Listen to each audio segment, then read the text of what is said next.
د عیسی علیه السلام رنګ مبارک سپین دی، رسول الله مبارک فرمایلی دی، خو لږ لږ ځایونه پکې تور دي، نو ځکه دته عیسی وایي. خپله عیسی څه معنی، همدارنګه مسیح څه معنی، همدارنګه روح څه معنی. او عیسی علیه السلام به چې مریض باندې لاس کش کو روغېده به. بله. او جبریل علیه السلام د مور په ګریوان کې پوکې کړی، او هغه پوکې د مریم علیه السلام رحم ته رسېدلی. د عیسی علیه السلام پیدایښت او نزول څه وخت و انی سمیتها مریم، او ما ورته نوم څه کېښو؟ مریم. مریم مې کېښو. بس هغه مریم علیه السلام یې ټوټه کې تاو کړه او بیت المقدس ته یې راوړه. دغه مطلوب نر دا په شان د هغې موهوب لور نشي جوړېدلی، هغې شان ډېر لوی. ځکه دلته خو زموږ په ټولنه کې داسې یو قانون شته، بس بابا چې کوم نوم کېښودو نو زوی خبره کوی شي او نه انګور. دا چې څنګه پیدا شي او په ژړا شي، دا پې شیطان سکونډاره ولګوي چې ګورې ته زما مرید یې، اوس نه پوه شه. کله کله جناب سیرت صاحب الله تعالی د دې نظام خلاف کار وکړي. څه معنا ده؟ اوبه به وي، غرقول به نه کوي، له پاسه پې ګرځه. سوال یې وکړه چې یاره ربه سپین ږیری یم او سر مې سپین دی، هډوکي مې کمزوري دي، خدایه داسې کار وکړه چې یو وارث راکړه. بسم الله الرحمن الرحیم. درنو لیدونکو السلام علیکم ورحمت الله وبرکاتو. په دې هیله چې بیا هم روغ جوړ خوشحاله او د خپرونې سره اوسئ. قدرمن لیدونکو، د خپرونې نننۍ موضوع مو بیا هم د قیامت پاتې علامې دي او نن په عیسی علیه السلام باندې خبرې کوو. لومړی په دې باندې خبرې کوو چې د عیسی علیه السلام پیدایښت او نزول. دې ته راځو چې خپله عیسی څه معنی، همدارنګه مسیح څه معنی، همدارنګه روح څه معنی او کلمة من الله څه معنی. قدرمن لیدونکو، په دې تاسو خبر استئ چې عیسی علیه السلام اسمانونو ته پورته شوی دی. دې ته ورځو چې څنګه پورته شو. عیسی علیه السلام به کله چې ځمکې ته راځي کوم شریعت به مخ ته وړي. آیا زموږ ښکلي شریعت یې وړاندوینه کړې چې عیسی علیه السلام به بیرته څه وخت راکوزېږي؟ عیسی علیه السلام چې کله ځمکې ته راکته شي دا به د چا امتي وي؟ یعنې د نبي علیه السلام په امت کې به حسابیږي او که نه؟ همدارنګه په دې وخت کې به کوم لوی واقعات ترسره کیږي؟ قدرمن لیدونکو، دا چې په عیسی علیه السلام تاسو خبر یاست چې یو ورځ به راځي ځمکې ته، نو په دې باندې خبرې کوو چې اسمانونو کې خو نور پیغمبران هم شته، ولې نور پیغمبرانو نه یو نه راښکته کیږي چې یوازې عیسی علیه السلام ځمکې ته راځي؟ د همدې او د نورو پوښتنو د ځواب ویلو لپاره را سره خوشبختانه په خپرونه کې قدرمن میلمه دی شیخ الحدیث محمد حکیم مظهري صاحب را سره دی. کور دې ودان وي چې له ځانه سره لرو. شیخ صاحب ښه راغلاست، ستړي مه شئ، هرکله راشئ. شیخ صاحب راځو، غټه موضوع ده، مهمه موضوع ده. که په سر کې په دې رڼا واچوئ چې د عیسی علیه السلام پیدایښت او نزول څه وخت؟ نحمده ونصلي ونسلم على رسوله الكريم اللهم صل على سيدنا ومولانا محمد وعلى آل سيدنا ومولانا محمد وبارك وسلم وصل عليه. جناب سیرت صاحب د عیسی علیه السلام نزول مخکې د قیام د قیامت نه دا په دینی مسایلو د عقایدو کې یو مهمه مسله ده. بله صاحب. او د دې منکر ته موږ ګمراه وایو او د دې خبره ویره ده ورباندې چې کافر نشي. بله. نو دا یو مهمترینه مسله ده او اوږده مسله ده، چونکې زموږ او ستاسو مقصود هغه اختصار دی او په دې مسله باندې زموږ او ستاسو لیدونکي او اورېدونکي خبرول دي اجمالا او مختصرا. نو زم بنابر اختصار 11 خبرې به د عیسی علیه السلام متعلق تاسو ته وکړم. مهرباني صاحب.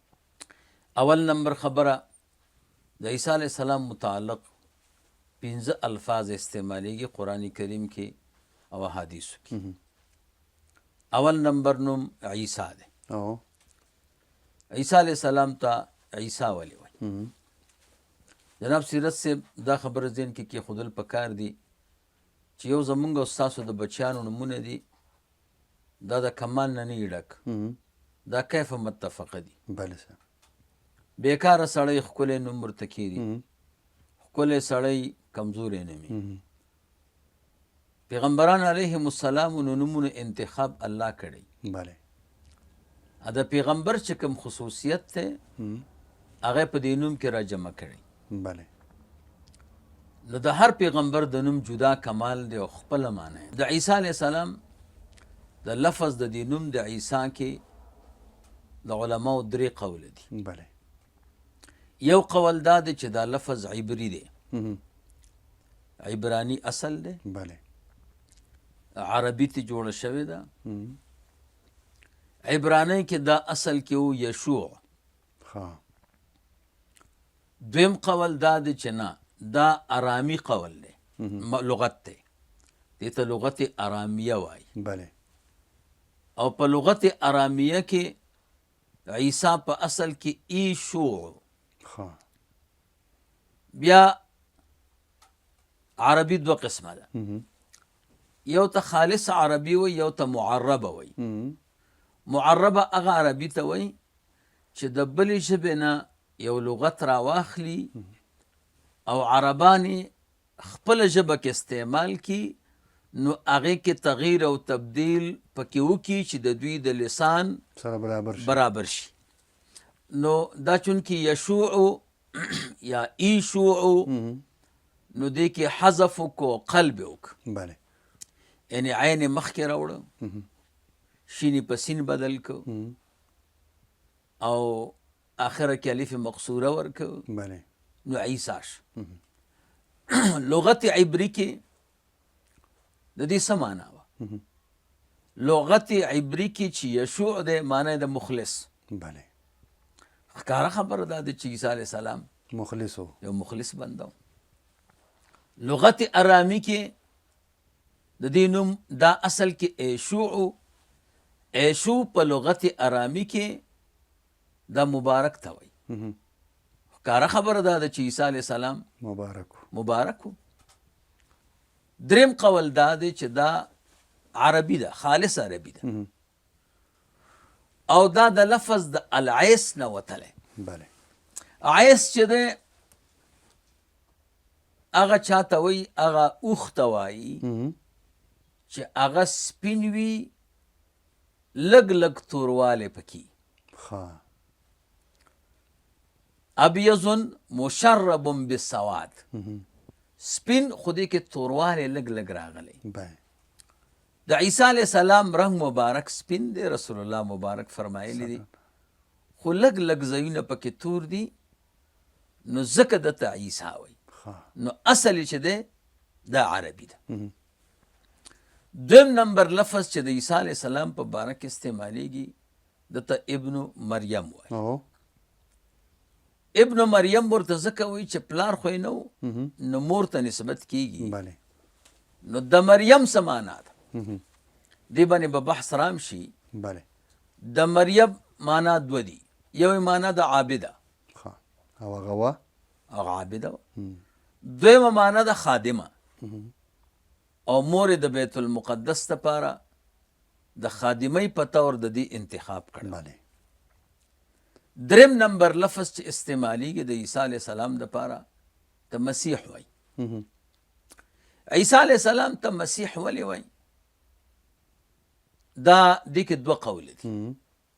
یو قول دا دی چې مسیح د مسوح نه دی، او مسوح بیا 2 معنی دي. یو د ماسح نه مسح کوونکی، او عیسی علیه السلام به چې مریض باندې لاس کش کو روغېده به، ځکه ورته مسیح وایي. او یا ځکه ورته مسیح وایي دا د سیاحت نه دی، ډیر سفر کوونکی. او عیسی علیه السلام خو ډیر سفر کړی، دی وجه نه دجال ته مسیح وایي، ځکه چې هغه به لږ وخت کې ټول ځمکه کې سفر کوي. هغه هم سفر کوي. دریمه هغه دا ده چې مسیح په معنا د ممسوح سره، یعنی عوار، بله او عیسی علیه السلام ته مسیح ځکه وایي چې دا ممسوح القدمین دی. ښه زمونږ او ستاسو د دې پښو په دې میز کې یوه کنده شته او تلو کې تلو کې، او د عیسی علیه السلام دا برابر دي. اوار دي د رسول الله مبارک صلی الله علیه وسلم په صفاتو کې راځي د هند ابن ابي حاله په روایت کې چې مسیح القدمین، ښه رسول الله مبارک د هوارو قدمونو خاوندو، یعنی چې اوبه به پې واچولې نو اوبه پې ایسارېدې نه، دا پښې مبارکې ظاهري چې وې دا اوارې وي. عیسی علیه السلام هم مسیح دی خو هغه ممسوح القدمین دی، او دجال چې مسیح دی هغه ممسوح العین دی، د هغه دا چپه سترګه اواره ده. بله نو مسیح یا ماسح دی او یا د سیاحت نه دی او یا د هموارۍ نه دی چې ممسوح القدمین. بله ځکه عیسی علیه السلام ته دا مسیح وای. نو درې معنی شوې د مسیح. عیسی علیه السلام ته روح الله وای. بله عیسی علیه السلام ته روح الله ولې وای؟ د دوو وجو نه. بله یو خو د دې وجه نه چې د پلار نو او جبریل علیه السلام د مور په ګریوان کې پوکې کړی او هغه پوکې د مریم علیه السلام رحم ته رسېدلی، بله او جبریل علیه السلام لقب د روح القدس. نو چونکې دا پوک کول دا د دې روح القدسو نو ځکه عیسی علیه السلام ته روح الله وایي. بله دویم دا دی چې دا لقب تشریفن دی، اصل کې د روح من الله، بله دا ټول روحونه د الله د طرف نه پیدا شوي دي، خو عیسی علیه السلام ته چې روح الله وایي دا تشریفن. بله یا د دې وجې نه ورته روح وایي چې دا سبب دی د حیاتو د قلوبو د ابدانو. عیسی علیه السلام چې راغی نو هغه زړونه چې مړه وو نو د هغه په سبب ژوندي شو، او په آخره زمانه کې چې راشي نو مړه زړونه به ژوندي شي که نه، بله ځکه ورته روح الله وایي. دا څلور خبرې شوې. بله پنځم نمبر دی ته کلمت من الله وایي. کلمت من الله ورته ځکه وایي چې دا د الله تعالی په کلمې پیدا دی چې کلمه د کن ده. نو په خپله عیسی علیه السلام کلمه نه ده، بله خو کلمې سبب د تخلیق دی چې کن دی. نو زمونږ طالبان وایي دا ذکر د سبب دی مراد ته مسبب دی. بله نو کن کلمه سبب و د تخلیق د عیسی علیه السلام او عیسی علیه السلام مسبب و. بله نو دی مسبب ته سبب ویلی شو، دی ته طالبان مجازی مرسل وایي. بله نو دا 15 الفاظ د عیسی علیه السلام په باره کې دا ذکر کیږي. بله دویم نمبر د عیسی علیه السلام د مور مبارکې قسم قرآن کریم کړی ده او چې مور مبارکه څنګه پیدا ده، او دا اصل کې په نسواراو باندې الله تعالی رد کوي چې تاسو ورته څنګه ابن الله وایي، بله دا خو ابن مریم دی او د مورم پیدا ده. نو مور مبارک قرآن کریم الله تعالی قصه ذکر کړی ده او مفسرین وایي چې د مریم علیه السلام د مور نوم دی حنه او د مور د پلار نوم دی فاقوزه. حنه بنت فاقوزه. بله او د مریم علیه السلام د پلار نوم دی عمران ابن ماثان. بله عمران ابن ماثان. دا عمران چې جناب سیرت صاحب دا د بیت المقدس یا مقدس د دې امام او یو زبردست عالم. د دې مریم علیه السلام یوه ترور، یعنې مور خو نوم حنه و، د دې حنه خور و ایشاع نوم. بله ایشاع بنت فاقوزه دا د زکریا علیه السلام بیبي وه. د زکریا علیه السلام د پلار نوم دی اذن، زکریا ابن اذن. نو دا حنه چې وه بنت فاقوزه ډېره موده بچي نه کېده، شنډه وه.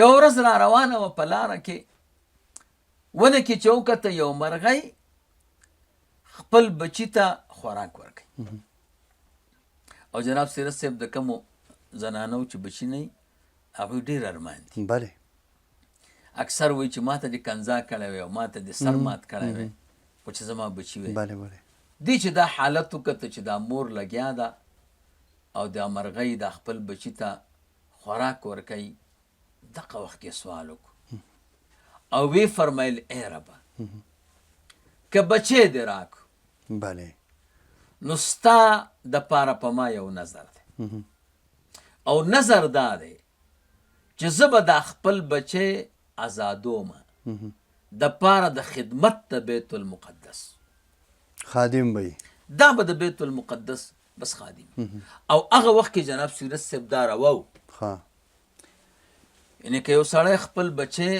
وقف کی په ځان نظر ومني بله چې دا به د یو جومات د یو مدرسې خادمي، دا نظر هغه وخت کې صحیح و، دا به آزاد بله خو دومره مخلص و جناب سیرت صاحب چې کله الله تعالی د دې په دې خېټه کې بچی علامه ښکاره شوه، دوه یې وکړه او الله تعالی بچی ورکړه، پیدا نه او دا دعا یې وکړه. نو د دې مریم علیه السلام د پیدا کېدلو نه مخکې د مریم علیه السلام پلار وفات شو، عمران ابن ماثان وفات شو. مریم علیه السلام چې کله پیدا شوه دا دومره مخلصه وه، دی یو سوال وکړه ربي انی وضعتها انثى، خدایه ما خو لور زیږوله خو زه خپل ارادې نه وړم، که نه سره دی چې نظر یې د هلک ایښی و و انی سمیتها مریم او ما ورته نوم څه کېښو مریم مریم مې کېښو. بس هغه مریم علیه السلام یې ټوټه کې تاو کړه او بیت المقدس ته یې راوړه. هلته د هارون علیه السلام د اولادې نه علما اوسېده بله په هغه ځای کې 22 احبارو ها علما بزرگان او هغوی ته یې راوړه چې دا ستاسو د استاذ او د امام لور ده او ما داسې نظر منلی دی، دا واخله. ها دی چې ورته راوړه هغوی په جنګ شو، یو وی زه حقدار یم، بل وی زه حقدار یم، بل وی زه حقدار یم. د هغې وجه دا وه چې دا د دوی د امام او د یو بزرګ شخصیت د هغه تقوا ورته معلومه وه تقوا ورته معلومه وه، نو هر یو دا وي چې خدمت یې زه کوم. زکریا علیه السلام ورته ووي چې زه حقدار یم، ځکه دا خاله چې ده د مور خورې زما په نکاح کې ده او زمونږ او ستاسو پیغمبر صلی الله علیه وسلم هم فرمایي الخالة کالام، خاله په شان د موري. بله هغوی ورته وی نه دا د سره نه منو، موږ سره به خسنه اچي. اوس چې ورته پچه وایي دا زمونږ پښتانه پچه وایي خو زما نه یې خوښه، زه دې طالبانو ته هم وایم بس اوس مشهوره ده ټولنه کې مشهوره ده، خو دوی د دوی الفاظ صحیح کو که نه. زه یم پچه چې دی نجسه ده او چیلی اچوي اوښ یې اچوي، بله تاسو داسې کار کوئ خسنه وایي. بس صحیح ده ورته یې مونږ خسنه اچو، هغه ورته وی ګوره زه حقدار ویل نه. دوی سره جناب سیرت صاحب قلمونه دی هر یو عالم سره او په هغې باندې به تورات لیک ها کم قلمونه چې ورسره ویله دا قلمونه به نهر اردن کې واچو. ها د چا قلم چې مخکې راپورته شو هغې حقدار دی. دا ټول علما ویش دا علما یو زکریا علیه السلام 28 نفره را روان شو بله او نهر اردن ته راغل او په هغې کې دا قلمونه وغورځول. ها د زکریا علیه السلام قلم راووت، بیا وی نه نه نه دا نه منو، بیا چې خسنه بیا چې واچو بیا د زکریا علیه السلام قلم راووت، ویل نه نه پرې چې دریم شرط پوره شي 3 کرته یې واچو او په هر کرت د زکریا علیه السلام قلم پورته کېده قلم پورته کېده به زکریا علیه السلام ته حواله کړ. زکریا علیه السلام جناب سیرت صاحب داسې کار وکړ چې دې ته په دویم چت کې کوټه جوړه کړه. مختلف اقوال دي خو زه د اختصار دپاره یو وایم. دویم چت کې ورته کوټه جوړه کړه، داسې کوټه یې جوړه نه کړه کوټه جوړه کړه او بیا هغې مخې ته بله کوټه، هغې مخې ته بله کوټه، هغې مخې ته بله کوټه، یعنې 7 کوټې ترې نه دې خوا جوړې کړې چې دې ته څوک ور نشي. او زکریا علیه السلام به چې ترې راوته نو د هره کوټه به بندوله، 7 دروازې به بندولې او په زینه به ورخته، نو کوټې ورته جوړې کړې. دومره حفاظت. او زکریا علیه السلام به د دې خدمت کو او خاله هم و ترور هم ورسره وه، هغه به هم ورتله. اوس علما وایي د مریم علیه السلام د مور په دې دعا کې جناب سیرت صاحب 10 کماله کړي. دعای قرآن کریم ذکر کړی ده، زه ته صرف کمالات وایم. اول نمبر کمال دا کړی سوی انی نظرت لک ما فی بطنی محررا، ما نظر که هغه شی چې زما په خېټه کې دی نری و نوی، وای دا دلالت کوي په کمال عقل د مریم علیه السلام د مور. داسې و نوی چې زما په دې خېټه کې که زوی وي نو هغه نظر شو، نه ما فی بطنی او ما عامه ده، نر تم شامله ده او ښځه تم شامله. علما مفسرین وایي دا دلالت کوي په کمال عقل د مریم علیه السلام د مور. ښځه چې هوښیارې دا ډېره لویه خبره ده. زه خلکو ته وایم که نه چې ستاسو په کورونو کې جنګونه دي، 5 صفاته چې سړي کې پیدا شي او 5 صفاته ښځه کې پیدا شي، کور کې مو جنګ نه راځي. یو صفت دا دی چې ښځه به عقلمند دی، هوښیاره ښځه چې هیڅ خبره نشته. سړی چې لور خور ورکوي هوښیار سړي ته به یې ورکوي، چې هوښیار سړی هغه موقع شناس دی، هغه څوک په ځان نه خبروي چې په دې دواړو کې یو قمقلي یا دواړه قمقلي، بیا خو نو بیخي جنجال دی، بیا خو قومونه سره جنګ دی. نو د مریم علیه السلام دا مور مبارکه سیرت صاحب ډېر زیات عقلمند ده. دې خبرې ته ګوره، انی نظرت لک ما فی بطنی محررا. دویم نمبر کمال دا دی چې دوی محررا، دا خو غلام نه و. مریم علیه السلام مور خو وینځه نه وه، نو بیا دا محررا ولې وایي؟ جناب سیرت صاحب دلته یو مهمه نکته ده او هغه دا ده چې بچی کله پیدا شي، کله چې پیدا شي دی د الله تعالی بنده دی او ظاهري د تخلیق سبب مور او پلار دی. دا بچی نیم د الله تعالی د طاعت دپاره به وخت تېروي، نیم په هغې کې دی بند دی، او نیم د مور او پلار په خدمت کې دی مصروفه دی، دی غلام دی. دیو یعنی دته عبد وایي، عبد غلام ته وایي. نو نیم وخت او نیمه زندگی دی به د خپل رب د رضا دپاره تېروي، الله عبادت به کوي، او نیم چې دی هغه د مور او پلار خدمت کوي. د مریم علیه السلام مور کمال وکړ، ای ربه نیم خو به ستا بنده دی او نیم زما بچی دی، دا زما چې کومه عیسه ده د غلامۍ دا ما آزاد که دام ستا شوه. ذهن کې خبره یعنی زما حق پې نشته، بس فارغ یې که دی نه مکمل.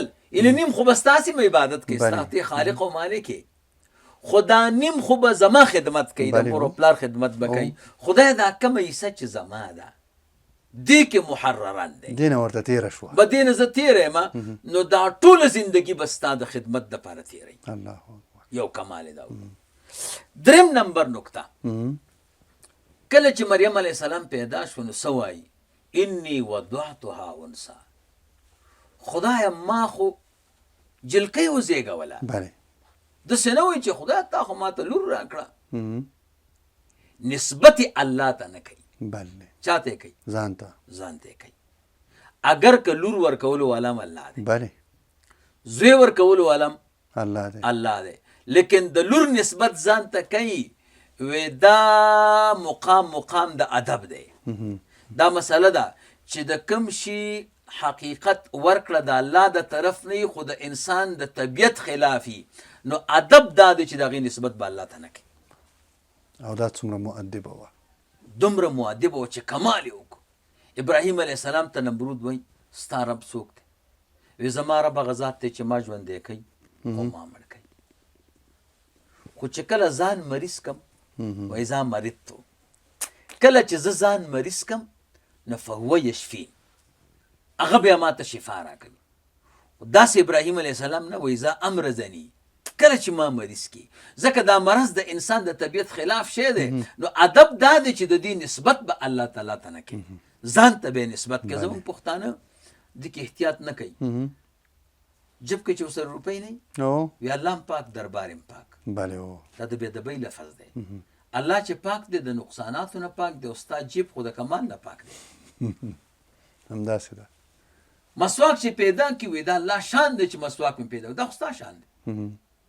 نه چې مسواک ته ورک شي، چې ورک شي وي دا الله شان دی ما نه ورکېږي، دا خو ستا شان دی.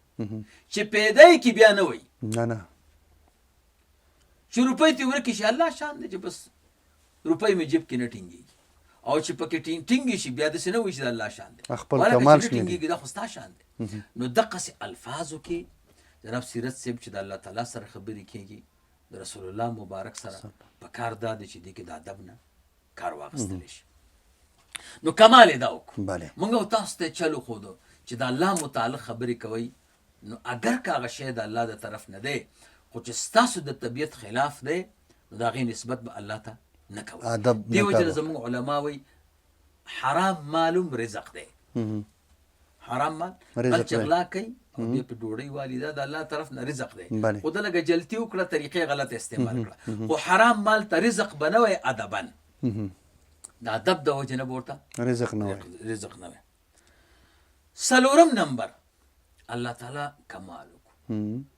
دی چې وی انی وضعتها انثى، الله فرمایي والله اعلم بما وضعت. الله فرمایي دی خو ځان ښکته کوي، انکساري کوي، عاجزي کوي چې خدای ما خو لور وزېږوله.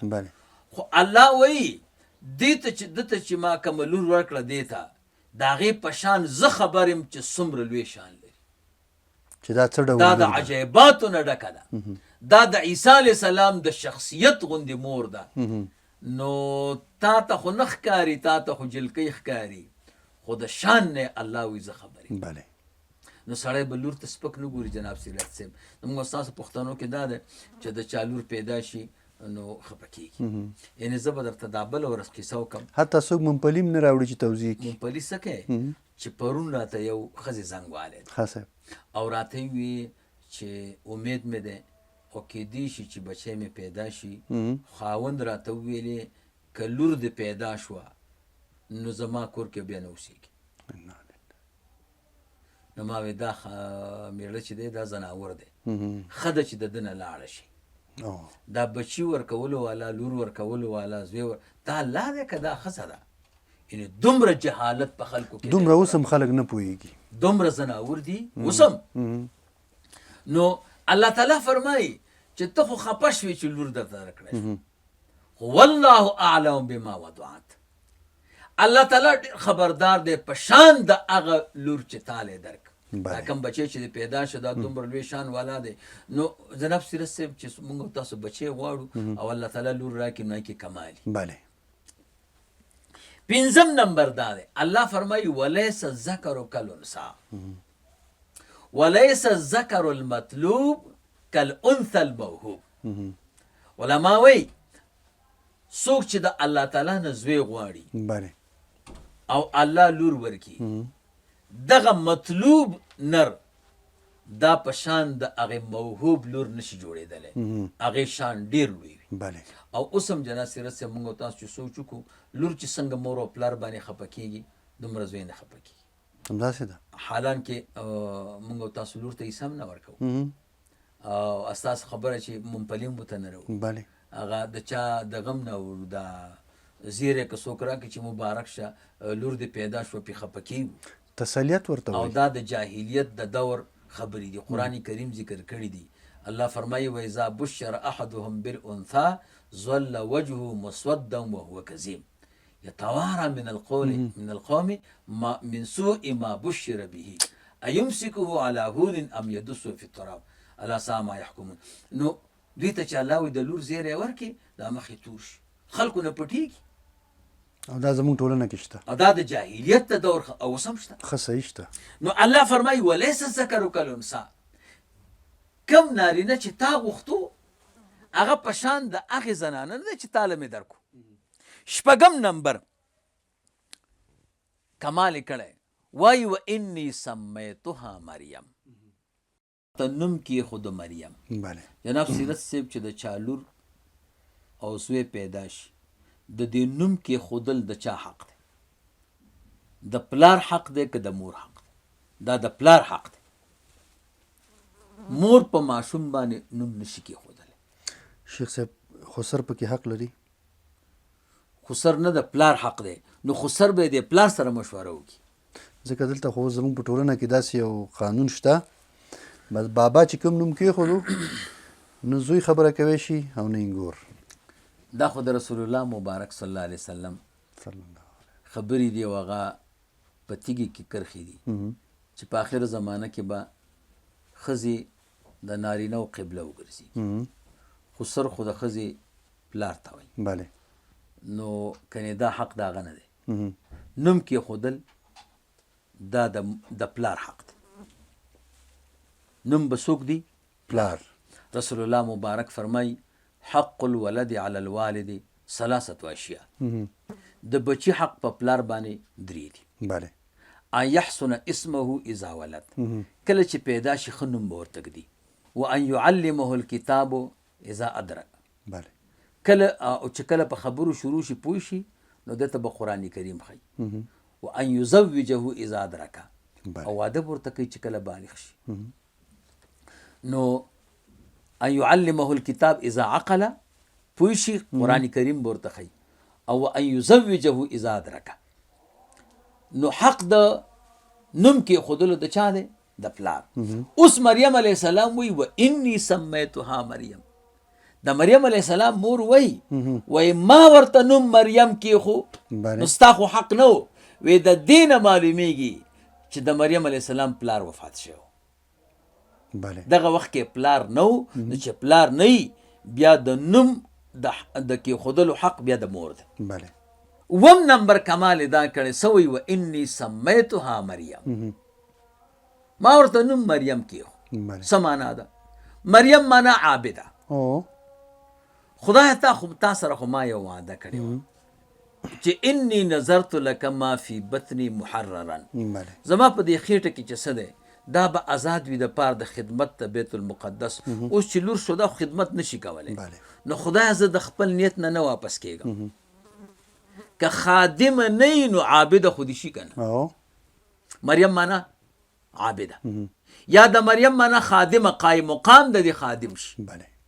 نو دا نوم یې ورته ځکه د عابده کېښو چې دی وایي چې زه د نیت نه واپس کېږم. چې کومه وعده مې د سره کړې ده اگر که زما لور پیدا شو زه په خپله وعده باندې برقراره پاتې. او دا وشوي. اتم نمبر دا وایي و انی اعیذها بک و ذریتها من الشیطان الرجیم. بچی چې پیدا شو مریم علیه السلام نو دعا یې وکړه، خدای زه د خپله لور پناه کوم او د دې اولاد پناه کوم د شیطان رټلی شوي نه. رسول الله مبارک صلی الله علیه وسلم فرمایي هر بچی چې دنیا ته راځي نو دی خامخا شیطان مسه کوي. دا چې څنګه پیدا شي او په ژړا شي دا پې شیطان سکونډاره ولګوي چې ګورې ته زما مرید یې اوس نه پوه شه. رسول الله مبارک صلی الله علیه وسلم فرمایي یو بچی هم ته نه دی پاتې غیر د مریم نه او د هغې د بچي نه. دا د دې دعاو برکت و. د مریم علیه السلام د مور دومره اخلاص و چې لور خو یې پرېږده چې د لور بچی هم د شیطان د مسې نه محفوظ دی. سبحان الله. جناب سیرت صاحب ما لیدلی نه دي، خو د پاکستان کې خیش کې ورته وایي دلته یو عالم و سپین ږیری. زه هلته پروګرام ته تللی وم، بیا ورلم ډېر مودي عالم. نو هغه نه ما اورېدلی دي. ما وی زه به ترېنه حواله وغواړم، خو پیدا هغه بیا چې ورلم بیا وفات شو. هغه وخت کې ما نه لږ سستي وشوه. هغه وی چې ما لیدلی دي څوک چې ماشوم ته اذان کوي په ښي غوږ کې اذان کوي او په چپ غوږ کې ورته اقامت کوي. نو په کار دا دی چې د هغې نه مخکې دا آیت ووایي دسی بکی بسم الله الرحمن الرحیم و انی اعیذها بک و ذریتها من الشیطان الرجیم او بیا به شروع شي الله اکبر الله اکبر. وی دا د اذان نه مخکې به دا کلمات وایي. ما خپله لیدلی نه دي خو هغه عالم ته چې بیا ورغلم بیا وفات شو. دا اته کمال شو. نهم نمبر کمال د مریم علیه السلام د مور دعا قبول شوه که نه؟ قبول شوه. دې کې دا دلیل دی چې مور او پلار بچي ته دعا وکړي الله تعالی دعا قبلوي. او جناب سیرت صاحب کوم ژوندي وو که نه په دې برته بیا زه بحث وکړم. د پلار په دعا کې 50 فیدې دي بچي لره او د مور په دعا کې 50 فیدې دي بچي لره. نو چې مور او پلار چاته دعا وکړه نو 100 فیدې وګټلې. سبحان الله. 100 فیدې. نو د مور او پلار دعا په حق د بچیو کې قبوله. نو حنه بنت فاقوسه دعا وکړه مریم علیه السلام ته او الله تعالی قبوله کړه. لسم نمبر دا دی جناب سیرت صاحب په دغه وخت کې یوازې مریم علیه السلام د بیت المقدس خادمه نه وه، محرره نه وه. دغه وخت کې محرر چې خلکو خپل بچي د بیت المقدس ته خدمت دپاره خاص کړي 4,000 نفر وو. نور خادمان نورم وو 4,000 نفر خادمان په بیت المقدس کې وو. خو د یو قسم چاته نه دی یاده. هیڅ څوک خبر نه دي. څوک خبر نه دي چې دومره کسان چې نور څوک وو. خو د دې خبر دومره بشعور شو ولې چې د مریم علیه السلام د مور هغه نیت ډېر خالص و او په نیت کې ډېره صادقه. او دا قانون دی جناب سیرت صاحب چې یو عمل سړی په اخلاص وکړي اگر که پټ یې وکړي هغه الله پټ نه ساتي، هغې باندې خلک خبروي. خو چې د الله د خبرېدلو نه مخکې ته خلک خبر کړي دا ریا ده به عمل دې باطل که. نو دا 10 کماله د دې په دې دعا کې وو. بهرحال زکریا علیه السلام به د مریم علیه السلام ته ورخته دې بلخانې ته او د دې پوښتنه به یې کوله. یو ځل ورغی چې د وړي میوه په ژمي کې وه او دم نه ده راوړې د نه ده راوړې او د ژمي میوه په وړي. حیران شو. ورته وی یا مریمې انا لک هذا، دا کوم ځای نه و؟ هغې ورته وی قالت هو من عند الله، دا د الله جل جلاله د طرف نه و. او دې ته جناب سیرت صاحب کرامت وی. د عالم کې چې څه روان دي لمر د مشرق نه راخیږي مغرب ته اور سوځول کوي، اوبه غرقول کوي، هوا یخه راوځي. د چا چې بچي پیدا کېږي سړی به واده کوي، ښځه به واده کوي. داسې نه کېږي چې واده نه یې کړی او دا بچی دی څه کوي دی به خدای ماله بچی راکړي. وایي میا عمر صاحب ته یو سړی راغی چې ماته بچی را دعا وکړه چې الله بچی راکړي. ویل بچی دعا دې کړې ده؟ وایي واده دې کړی؟ وایي چې واده مې کړی تاله بیا ولې راتله؟ هغه وایي بچی واده وکړه الله به بچی درکړي. ویل نه چې همداسې راکړي. نو دعا یې ورته وکړه. د اولیاو بزرګانو خبرو کې کمالي بس خېټه یې وپړسېده.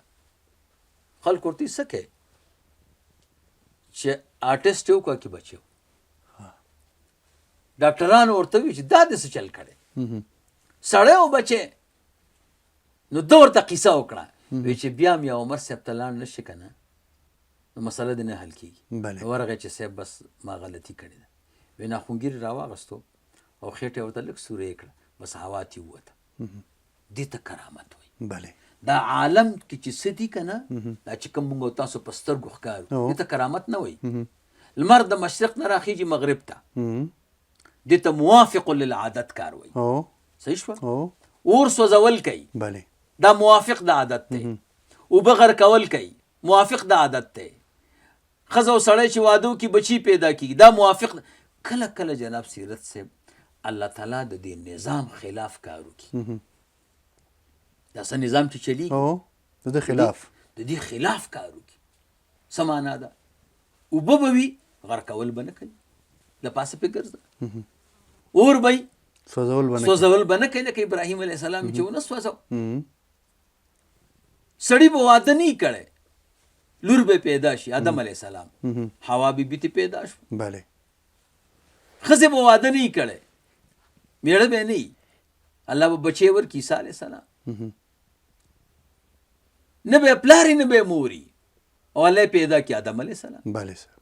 دې ته د دې زمانې د عادت خلاف کارونه، خلاف العادت، دا خلاف للعادت کارونه چې دي دا هم الله کوي. خو چونکې دنیا دارالاسباب ده، بله، یعنی الله تعالی د چا په واسطه کوي. یو آخرت دی، ښه، آخرت دارالقدرت دی، بله، اکه ټول شیونه بې سببه دي، او دلته اسباب ظاهري پکار. بله. نو دا هم الله تعالی د چا په لاس ښکاره کوي. نو چې ښکاره کوي نو دا 5 قسمه دي. بله. اول نمبر معجزه. معجزه هغه ته وایي چې د چا په لاس باندې د دې نظام خلاف کار ښکاره کي، هغه مدعی د نبوت وي، نو هغه ته نبی وایي او دې کار ته معجزه وایي. بله. معجز معنا خلق لره عاجز کوونکې د راتګ نه د دې په مثل. که مدعی د نبوت نه و، دته ولی وایي، دې کار ته کرامت وایي. بله. که عام ساده مؤمن و، بله. دې ته معونت وایي. معونت څه شی دی؟ معونت امداد. کله کله د ساده مؤمن په لاس هم خارق للعادت کار، ډېر لوی کار تی وشي، لوی کار تی وشي، نو دې ته معونت وایي. زمونږ د علمي اصطلاح کې کله کله الله د کافر په لاس هم یو کار وکړي، هغې ته اهانت او استدراج وایي. کافر په هغې ښه زړه ورکړي چې دی خود سرکشه شي او الله ویې زه راونیسم. بله. نو دا مریم علیه السلام خو ولی وه، نو دې ته ولی وایي او دې کار ته کرامت وایي. یو ورځ رسول الله داسې کار رسول الله مبارک صلی الله علیه وسلم ته وشو.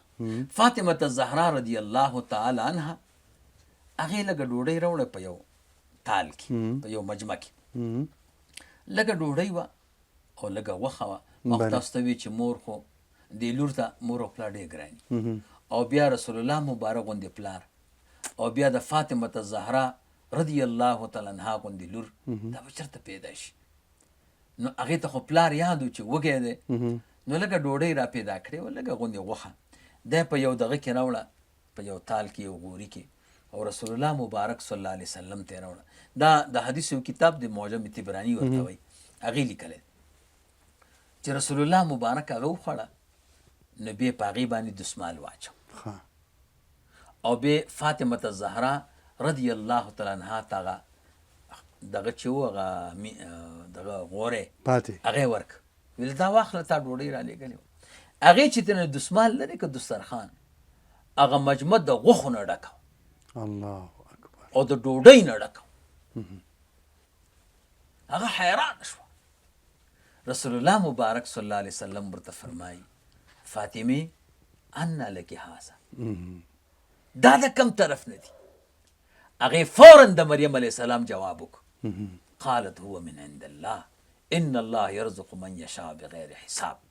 رسول الله مبارک فرمیل هغه ذات ته ثنا ده چې ته مشابه کړې د سردار د بني اسرائیلو سره.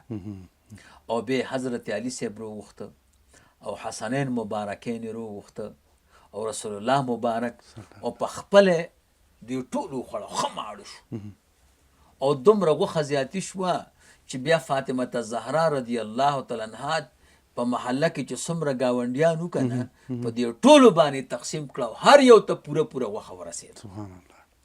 نو دغې ته جناب سیرت صاحب دا کرامت. زکریا علیه السلام چې دا حالت ولیده چې بې موسمه الله میوې ورکوي، بله، نو زه خو هم بوډا یم او بچي مې نشته، اولاد یې نه و، اولاد یې نه و. نو رب کریمه ته چې بې موسمه میوې ورکوې، خو بې موسمه بچي هم ورکوي. الله فرمایي هنالک دعا زکریا ربه. دغه د مریم علیه السلام په دې کوټه کې زکریا علیه السلام د خپل رب نه یو غوښتنه وکړه، او سورت مریم کې هغه ذکر دی. بله. اذ نادا ربه نداء خفیا قال رب انی وهن العظم مني واشتعل الرأس شيبا ولم أكن بدعائك ربي شقيا وإني خفت الموالي من ورائي وكانت امرأتي عاقرا فهب لي من لدنك وليا. سوال وکړه چې ربه سپین ږیری یم، او سر مې سپین دی بله هډوکي مې کمزوري دي خدای داسې کار وکړه چې یو وارث راکړه دلته ناشنا حالت ولید متاثر شو ډېر متاثره شو د زکریا علیه السلام دغه وخت کې عمر مبارک جناب سیرت صاحب یو کم سل کاله او د بیبي مبارک عمر 2 کم سل کاله عام عادت کې خو دا نشي کېدلی بس چې دی ووی او بس په مونځو درېدو بس جبریل علیه السلام راغی او ورته وی مبارک دی شه الله به بچی درکړي او نوم به یحیی نوم به یحیی یعنې الله تعالی ورته نوم هم کېښو مخکې نه دومره مطمئن هغه حیران شوی چې ای ربه چې زه دومره سپین ږیری یم او دومره کمزور یم نو څنګه به بچی راکې نو دلته علما یو نکته وایي چې ده خو سوال کړی نو بیا ولې وایي چې څنګه ما ته بچی راکې وی دا د دې دپاره کړی و چې خدایه ما به اول ځوانې بیا به بچی راکې که نه په دې زوړوالي کې راکې نو الله پاک ورته وفرمیل دقسې به زوړ یې او بیا به یې درکړم نو الله تعالی ورته یحیی علیه السلام ورکو ده یحیی علیه السلام خپله واقعه ده دا د عیسی علیه السلام نه 6 میاشتې مشر او بیا چې عیسی علیه السلام اسمان ته وخته نو د عیسی علیه السلام د ختلو نه بعد بیا د بني اسرائیلو د یهودو بیا شهید کړ یحیی علیه السلام نو دا خو د زکریا علیه السلام واقع خو بیا جدا ده په هغې ډېر وخت لګېږي او زکریا علیه السلام دلته ولې دعا وکړه دې کې یو مسله ده مسله دا ده جناب سیرت صاحب چې سړی دعا کوي نو برکتي مقاماتو کې دې کوي دا ځای برکتي و دا د نیکانو مجلس و دا د مریم علیه السلام کوټه وه نو د نیکانو په ځای کې الله تعالی دعا قبلوي او مبارکو ځایونو کې الله دعا قبلوي مبارکو زمانو وختونو کې الله دعا قبلوي دې وجه نه ما تاسو ته هغه برنامه کې ویلي چې حرم شریف کې 10 ځایونه داسې دي چې هلته الله تعالی دعا قبلوي نو دا ځایم چې دی سو دا برکتي و دلته چې دی رسول الله مبارک صلی الله علیه وسلم ته به چې یو مشکل پیښ شو جومات ته به راتلو 2 رکعاته مونځ به وکړو دعا به وکړو الله تعالی به هغه مشکل حل کړ